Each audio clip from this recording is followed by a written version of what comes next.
Hindi mapilit ni Margaret ang sarili na makatulog. Ang katabi niyang kaibigan ay tulog na, samantalang siya'y binabagabag pa rin ng mga alalahanin. Marami na siyang naisakripisyo at hindi hahayaang mawala na ng lahat ng pinaghirapan. Muling umukil sa kanyang isipan ang kasunduang namagitan sa kanilang dalawa ng estokadang abuela ni Marcus. 1 taon ang ibibigay ko sa iyo upang maibigay ang gusto ko. Kailangan bago matapos ang palugit na yan ay mabigyan mo ko ng apo mula kay Marcus. Kapag nabuntis ka na'y madali na lang i-arrange ang kasal ninyong dalawa. Shut that old woman, she cursed in her mind. Hindi sapat ang pagiging malapit niya kay Rona para mangyari ang lahat ng gusto niya. Tuso ang matanda't nagmana dito si Marcus. Impit na hiyaw ni Margaret, pero naipit yun sa kanyang lalamunan dahil ayaw niyang makalikha ng ingay at baka magising si Rona. Napasabunot ang 2 kamay sa sariling buhok dahil sa inis na nadarama. 1 month ago lang niya na lamang may problema ang kanyang ovary kaya hindi siya mabuntis-buntis. Bukod sa kailangan pa niyang lasingin si Marcus bago siya magalaw nito, ay 50-50 ang chance na mabuntis siya. Kung hindi lang sana niya pinipresyo ng matanda, ay hindi niya maiisip ang bagay nito ngayon. Nung kanyang ipain si Emerald at ilapit ito sa pamilya ni Rona. This is all your fault, kaya bagay lang sa'yo magdusa. Kausap niya sa kanyang sarili at naging matalim ang tingin ipinukol sa kawalan. Tila ba naroon si Emerald at nangungutya ang tingin pinupukol sa kanya, kaya lalong yumabong ang inis niyang nadarama. Bata pa lang siya nainggit na siya kay Emerald kahit kaibigan ng turing dito. She looked perfect kahit sa pamilya siya ay nagbumukhang lintalang na dumidikit dito. Ayaw niyang habang buhay na ganun lang ang buhay niya. Naiinis siya sa mga magulang niya dahil walang pangarap sa buhay na yumaman. Mabuti na lang at paborito siya ng ina ni Emerald dahil likas siyang matalino kaysa kay Emerald. Iyon ang advantage niya sa kaibigan. Ginagawa niyang lahat upang makuha ang atensyon ng taong gusto niya.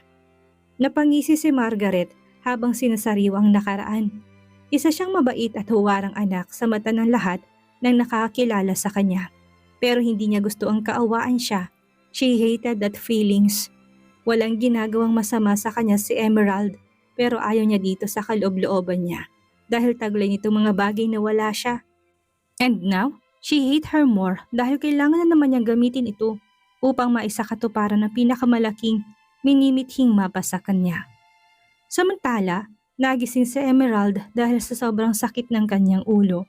Parang binibiyak yun. Dumagdag pa ang sakit ng katawan nang gumalaw siya. What happened? Nalilito niyang tanong sa sarili habang nananatiling pikit ang mga mata. Wala siyang matandaan kung bakit nakakaramdam siya ng sakit ng ulo at katawan ngayon. Unti-unti niyang minulat ang mga mata upang tignan ang paligid. Nagsalubong ang mga kilay dahil hindi pamilyar sa kanya ang silid. Dahan-dahan siyang bumangon, ngunit kaagad ding napatda nang mapansin ang bulto ng tao sa kanyang tabi. Natutup ni Emerald ang sariling bibig gamit ang palad upang pigilan ang pag-alpas ng malakas na singhap ng makilalang lalaking katabi. Pakiramdam niya'y lumaki ang ulo na kanina pa sumasakit ng pagtingin sa sarili walang saplot. Mabilis niyang hinagilap sa isipan kung anong nangyari kagabi at naroon siya ngayon sa kama kasamang nobyo ng kaibigan. Oh my God! What have I done? Naibulong niya sa sarili habang naguunahan sa pagpatak ang luha sa kanyang mga mata. Hindi pa man siya nakarecover sa natuklasan ay biglang bumukas ang pintuan at niluwanon si Margaret. Anong ibig sabihin nito? Nalalaki ang mga mata ni Margaret at nanguusig ang tingin pinukol kay Emerald. Hindi alam ni Emerald kung anong isasagot sa kaibigan. Nanginig siya dahil sa takot at pagkapahiyang nadarama. Maging siya'y nalilitot hindi pa rin makapaniwala kung bakit naroon siya sa silid ni Marcus. Hindi niya magawang igalaw ang katawan. Humigpit ang kapit niya sa kumot na nakatabing sa dibdib dahil wala siyang suot na kahit ano sa katawan. Hayop ka! Traidor! Tangkang susugurin ni Margaret si Emerald, ngunit nagising si Marcus. What's wrong with you? Galit na tanong ni Marcus kay Margaret dahil nagising siya sa ingay nito. Akong dapat magtanong sa'yo niyan. Umiiyak na sumbat ni Margaret sa binata. Nalilitong pinagmasdan ni Marcos ang pag-iyak ng nobya. Nang marinig ang paghikbi ng isa pang babae, ay doon lang siya natauhan. Marahas niyang nilingon ang katabi na mukhang pinagsakluban ng langit ang muka at mukha ito miserable. Why you're still here? Malamig at walang emosyon sa tinig ng binata na dumagdag lamang sa bigat na nadarama ni Emerald. Kahit masakit ang katawan, ay pinilit ni Emerald ang gumalaw at sinuot ang mga damit na nagkalat sa sahig. Pero bago pa niya maayos ang sarili ay sinugod na siya ni Margaret. Sinampal siya nito sa magkabilang pisngi, kasunod ng paghila sa kanyang buhok. Halos mabingi siya sa lakas ng pagkakasampal nito sa magkabila niyang pisngi. Dumaing siya sa sakit pero hindi nanlaban dahil aminado siyang may kasalanan dito. Ramdam niyang pagkamuhi nito sa kanya at pinanood lamang sila ng lalaki. What the hell is happening here? Gulat na tanong ni Rona nang maabutan ng tagpo sa loob ng silid. Nagising siya na wala na sa tabi ang kaibigan kaya naisip niyang puntahan ang silid ng kapatid. Mabilis na nagbihis si Marcus at inawat na si Margaret at baka mapatay nitong kaibigan nito. Enough, Margaret. Let's talk about it properly. Mahinahon niyang kausap dito. Galit na tinabig ni Margaret ang kamay ng nobyo at lalong lumakas ang hagulhol ng iyak. Hayop kang babae ka. Sinasabi ko na nga ba't may intensyon kang ahasin ng kapatid ko mula sa kaibigan mo? Galit na sinugod ni Rona si Emerald nang makabawi sa pagkagulat sa nakita. Hindi alam ni Marcus kung maawa ba kay Emerald nang makitang napagtulungan ito ng dalawa. Wala siyang nagawa, kundi ang hilahin ng katawan nito at itago sa kanyang likuran upang matigil ang pananakit dito ng kanyang kapatid. Huwag mo sabihin kinakampihan mong gold digger na babaeng yan. Galit na dinuro ni Rona si Emerald na nanatiling nakayuko ang ulo at mukhang basang sisiw na nagtago sa likuran ng kapatid.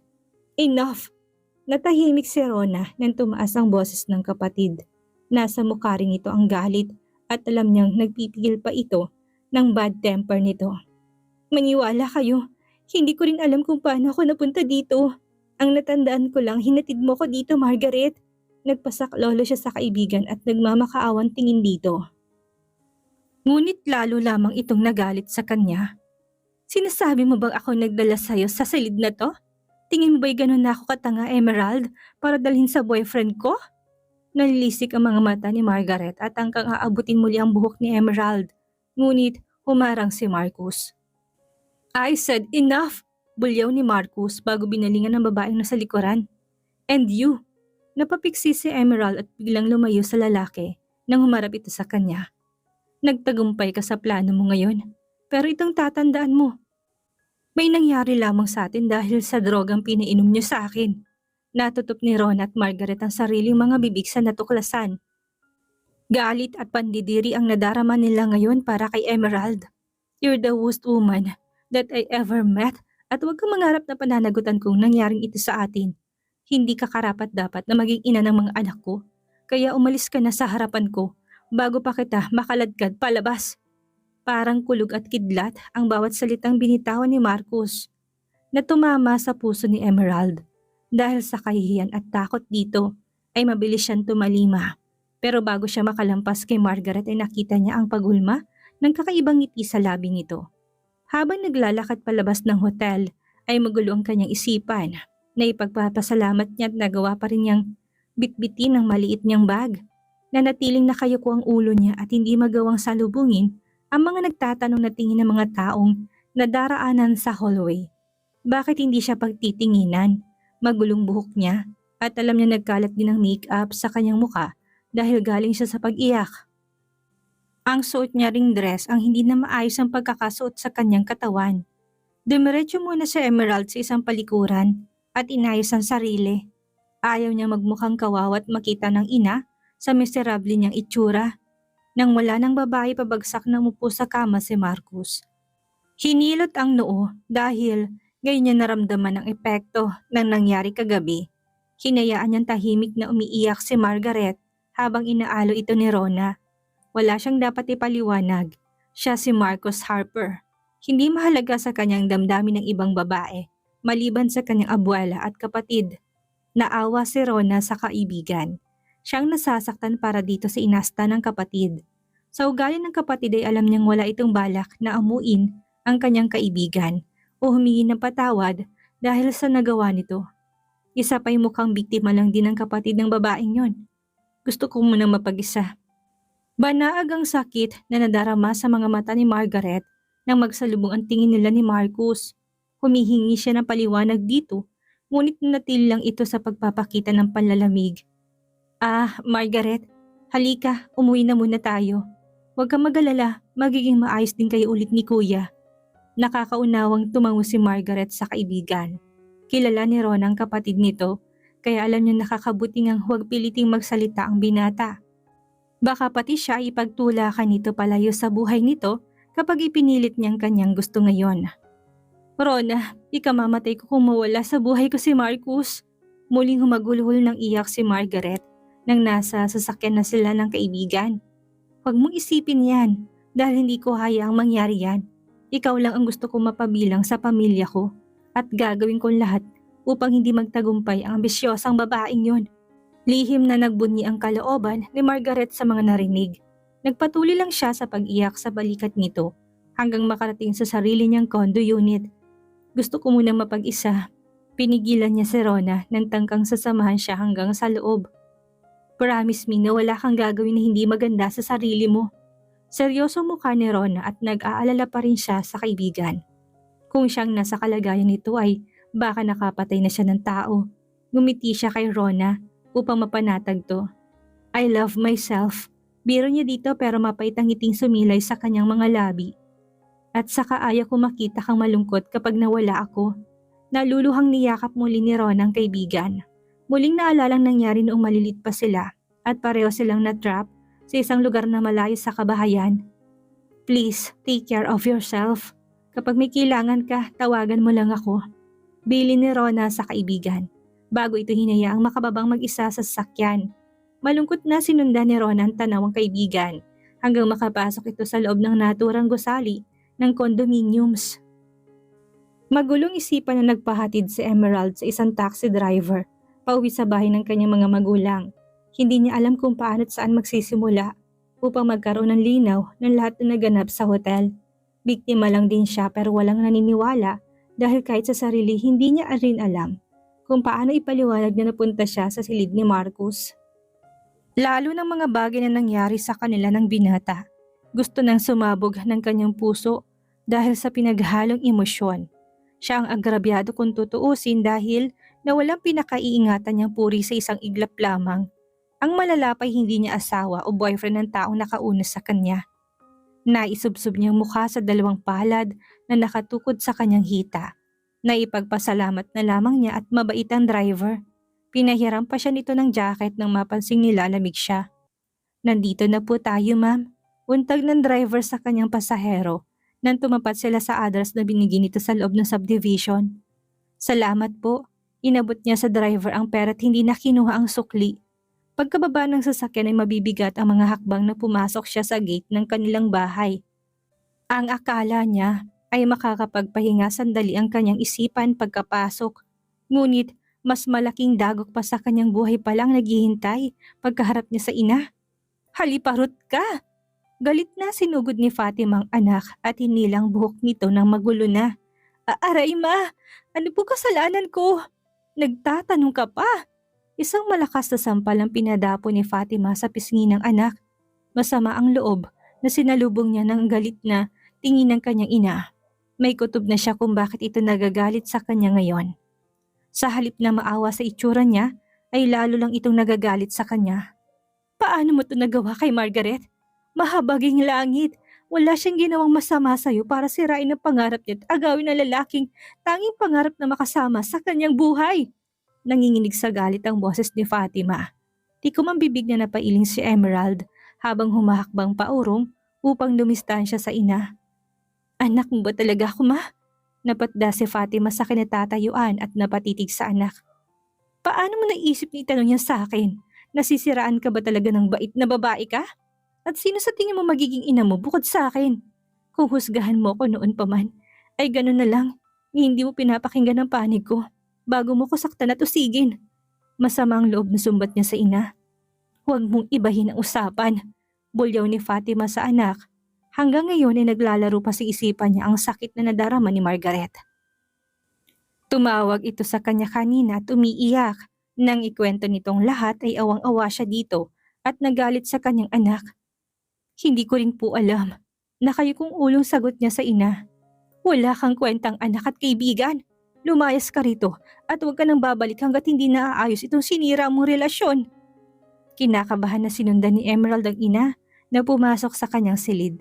Hindi niya ito magawang pigilan nang walang ingat na inalis ang mga damit niya sa cabinet at tinapon yun sa sahig. Wala siyang nagawa ko hindi ang lumuhat ipasok sa maliit na malata ang mga damit. Tandaan mo, hindi ka muling makakaapak sa pamamahin na to hanggat hindi naaayos ang sinira mong relasyon sa iyong kaibigan. Nakapamewang na bulyaw ni Fatima sa anak. Mabilis na nagpalit ng damit si Emerald sa harapan ng ina at walang salitang nilisan ng silid. Ang amang nakatayo sa gitna ng sala ay tahimik pero nasa mukha din itong disappointment. Hilam ng luhang kanyang mga mata na lumabas ng kanilang tahanan. Hindi niya malaman kung saan napupunta namang oras na yun. Saan pong punta mo ngayon, ma'am? Magalang na tanong ng lalaki na siya nagmamaneho ng taxi. Napamaang si Emerald sa sasakyan tumigil sa kanyang harapan. Nakilala niya ito kaya napanatag ng konti ang kanyang kalooban. Sakay na iha, nakangiting anyaya ng Ginoo sa dalaga. Kanina nang isakay niya ito mula sa isang hotel ay alam niyang kailangan ito ng tulong. Hindi ito nagsasalita pero ramdam niyang paghihirap ng kalooban nito. Salamat po. Hindi na siya nag-aksayang itago ang tunay na nadarama. Pagkapasok sa loob ng sasakyan ay napahugulhul siya ng iyak. Naintindihan ni Kaloy ang pinagdadaanan ng dalaga. Binagalan lamang niya ang pagpapatakbo ng sasakyan at hinintay na kusang maglabas ng saloobin sa kanya upang gumana ang pakiramdam nito. Ilang minuto pang pinalipas ni Emerald bago tuluyang nahamig ang sarili. Kahit papaano hindi siya pinabayaan ng Panginoon. May iba pa rin taong nagmamalasakit sa kanya kahit hindi siya kilala nito. Bakit mo po ako tinutulungan? Naitanong niya sa lalaking may edad na rin. Tansya niya ay kaidaran to ng kanyang ama sa edad na 48. Nakikita ko sa iyong anak ko, malungkot na sagot ni Kaloy sa dalaga. Nagpakilala siya dito at ganon din ito sa kanya. Nasaan po siya ngayon? Interesadong tanong niya sa Ginoo. Na-curious siya dahil mukhang malungkot ito nang banggitin ang pangalan ng anak nito. Wala na siya. Napaluha siya ng maalalang anak na namatay 2 taon na nakalipas. Sorry po, naawa siya bigla sa Ginoo. Ramdam niyang mahal na mahal nitong anak at bigla siyang nakaramdam ng inggit. Mahal din siya ng ama pero hindi niya ramdam ang suporta nito sa kanya. Napabayaan ko ang aking anak at napabarkada sa mga adik. Dahil sa kapabayaan ko, nalulungsyat sa pinagbabawal na gamot at nabiktima ng gang. Muling napaluha si Emerald dahil sa awa sa lalaki. Ramdam niyang pagsisisi nito at sinisisi ng sarili kaya nawala ng maagang anak nito. May matutuluyan ka ba? Pag-iiba ni Kaloy ng kanilang paksa. Malungkot na umiling si Emerald. Ayaw niyang tumuli sa nakakilala sa kanila ni Margaret dahil tsak, tulad ng inahihusgahan lang din siya. Ayaw na niyang dagdagan pa ang bigat na dinadala ng kanyang kalooban. Pwede kang tumuli sa bahay. Huwag kang mag-alala dahil may kasambay akong kasama sa bahay. Mukhang mapagkakatiwalaan na lalaki kaya sumama na si Emerald dito. Dinala siya nito sa Quezon City at nagulat siya nang makitang bahay nito. Hindi niya akalain isa palang may-ari ng mga taxi ang lalaki. Naging libangan lamang nitong pagbabiyahe, minsan gamit ang isang sa taxing pag-aari nito. Ang swerte niya at siya ang naging pasahero nito ng araw na yon. Naintindihan niyang motibo nito kung bakit gusto siyang tulungan. Ayaw nitong matulad siya sa anak nito na namayapa na. Mula ngayon ay ituring mong tahanan tong bahay ko. May isa pa akong anak pero namamalagi siya sa ibang bansa. Maraming salamat po. Hulog po kayo ng langit sa akin. Dala ng katuwaan niya na payakap siya sa Ginoo. Itinuring ni Kaloy na anak si Emerald at naging maayos ang pagtanggap ng kasambahay niya sa dalaga. Lahat doon itinuring niyang kapamilya. Nakita niyo na ba? Tanong ni Margaret sa tauhan makalipas ang ilang oras. Pinahahanap niya si Emerald. Hindi niya akalain na papalayasin ng mga magulang ito dahil sa isinumbong niya sa mga ito. Hindi ito pwedeng mawala dahil baka mabuntis to. Wala po siya sa mga lugar na tinuro niyo, ma'am, na maaari niyang puntahan. Sagot ng lalaki kay Margaret mula sa kabilang linya. Buisit! Naibato niya ang cellphone sa kama dahil walang magandang balita ang tauhan. Pinakontak niya rin ang cellphone ni Emerald sa tauhan, ngunit hindi makontak. Sa mansyon ng mga Harper ay nagkagulong magkapatid dahil nagmatigas si Marcos na ayusin ang relasyon kay Margaret. Ano na naman bang kaguluhan ito? Galit na si ni Doña Juanita sa dalawang apo na makitang nagtatalong dalawa. Lola! Nagpapasaklolong lumapit si Rona sa abuela. 2 araw na mula na mangyari ang sa hotel at hanggang ngayon ay hindi pa lumalabas ng bahay si Margaret at walang ginagawang hakbang ang kapatid. Napabugan ng hangin sa bibig si Marcos dahil sa kakulitan ng kapatid. Wala sa bokabularyo niya ang manuyo ng babae dahil lamang sa hindi pagkakaunawaan. Wala siyang oras magpaliwanag sa kung ano ba talagang nangyari. Sapat ng alam namang ito na ginamitan siya ng droga, kaya may nangyari ng gabing iyon. Mabilis na iwinaksi ni Marco sa isipan na muling maalalang babaeng nakaniig. Lola, kausapin mo si kuya. You know naman po how much important Margaret is to me. She's my savior and hindi ko kayo nakikita siyang nasasaktan at ang kapatid ko pang dahilan. Pagsusumamo ni Rona sa abuela. Napabuntong hininga ang don niya habang napapailing ng ulo. Alam na niya ang nangyari sa hotel pero hindi siya nakaramdam ng awa kay Margaret. Hanggang ngayon ay nagdududa pa rin siya sa pagkatao nito kaya hindi siya sinasang-ayon na ng gusto ni Rona na kasal ng babae at kapatid nito. Tawagan mong kaibigan mo. Sabi mo kailangan ko siyang makausap. Utos ni Juanita sa apong babae. Napasimangot si Rona sa naging sagot ng abuela. Kahit matanda na ito'y taglay pa rin itong pagiging cold-hearted. Mabuti na lang at hindi siya nagmana dito. Kuya! Inis na tawag niya sa kapatid nang tumalikod na to. I had meeting to attend. Emotionless na tugon ni Marco sa kapatid at humalik muna sa noon ng abuela bago tuluyang umalis. Nagdadabog na tumalikod na rin si Rona upang sundin ang utos ng abuela. Kumain ka na ba? Tanong ni Rona sa kaibigan na sagutin itong kanyang tawag. I'm doing fine. She sighed na marinig ang kulang sa buhay na boses ni Margaret. Ipapasundo kita sa driver. Gusto ka makasalo ni Lola ngayong lunch? Napasimangot si Margaret na marinig ang pangalan ng matanda. Alam niyang pinaganda lamang ng kaibigan sa kanyang pandinig ang kagustuhan ng matandang makausap siya. Pero kung hindi ka pa handang humarap sa ibang tao, mas maganda nga sigurong harapin ko ng lahat ng ito upang hindi na ako nalulungkot. Ngumiti si Rona kahit hindi nakikita ng kausap. Masaya siya dahil kahit papaano ay nakaka-move on ng kaibigan at sinusunod ang kanyang payo. Naintindihan niya ito kung naisip na maaaring mabuntis ang babae at gamitin yon upang mapikot ang kanyang kapatid. Pagdating ni Margaret sa mansyon ay magalang siyang bumati sa matanda. At tama nga siya ng hinala nang manduan siya nitong sumunod sa opisina nito na naroon lang din sa loob ng bahay ng mga ito. Apologetic ang ngiting ginawad ni Rona sa kaibigan nang magsalubong ang kanilang mga paningin. Mabilis na sumunod si Margaret sa Donya sa takot na magalit ito kapag mabagal ang kanyang naging kilos. Hindi na ako magpapaligoy-ligoy pa. Nabalitaan ko ang nangyari sa hotel at gusto kong malaman kung ano ng plano mo ngayon. Hindi nagpatinag si Margaret sa nang-aarok na tingin ng matanda. Buo ang loob na sinagot niya ito at hindi hinihiwalay ang paningin sa mga mata nito na alam niyang gustong basahin ang tunay niyang saloobin. Tuloy po ang kasunduan. Hindi isang kaibigan ko lamang ang makakabuwag sa pagmamahal ko kay Marcus. Paano kung naunang mabuntis ang kaibigan mo? Sa pagkakaalam ko'y walang ginamit na proteksyon ng aking apo nang galawin niyang babaeng yon. Hindi niyo naman po siguro hahayaang sa isang mapanlinlang na babae mapuntang inyong apo. Hindi po ba? Nangahamon niyang tugon sa matanda. Ha? Matalino ka at alam mo kung paano makipagkompetensya sa kalaban. Hindi ko babawiin ang una na pagkasunduan. Pero huwag kang umasa nga hayaan kung lumaking bastardo ang magiging apo ko sa babaeng iyon kung mabuo man. Pinangunahan na niya ang babae. Ang totoo'y nagsimula na si Juanita na alamin ang background ng babae. Maliit lamang ang bilang ng kanilang angkan. Lingid sa kaalaman ng lahat na ang dugong nananalaytay sa kalalakihan nila ay kakaiba. Hindi active ang mga ito sa pakipagtalik kung hindi compatible sa karelasyon. Kaya nga naisip niyang dapat mabuntis muna si Margaret bago niya hayaang mapabilang ito sa kanyang angkan. Kailangan niyang masiguro na mayroong magmamana para sa next generation ng kanilang angkan. Naintindihan ko po. Lapat ang mga ngiping tugon ni Margaret sa Donya. Good, maaari ka nang umalis. Yumukod muna ng ulo si Margaret bago tinalikuran ng matanda. Lihim na nagpupuyos ang kalooban dahil nalalagay sa alanganin na lahat ng kanyang plano. Anong buhay kayang mangyayari kay Emerald ngayong itinakwil na siya ng sarili niyang pamilya?